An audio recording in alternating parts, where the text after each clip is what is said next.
Hello friends and welcome back to our channel. Guys, if you want to share your Snapchat profile with your friends, then this video is definitely for you. Because in this video I will show you how you can share your Snapchat profile link in just few simple steps. So let's get started. First of all, open your Snapchat application and then click on your profile picture on top left corner.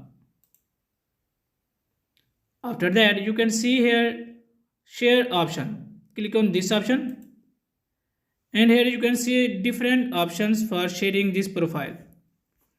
If you want to share this profile on Facebook, Instagram, WhatsApp, you can directly share from here. Otherwise, if you want to copy the link, then copy this option and you can see our link of profile on Snapchat has been copied. Now you can share this link to everywhere so that people can join your Snapchat account directly from this link. So guys, if this video is helpful for you, please like the video and subscribe to our channel. Thanks for watching.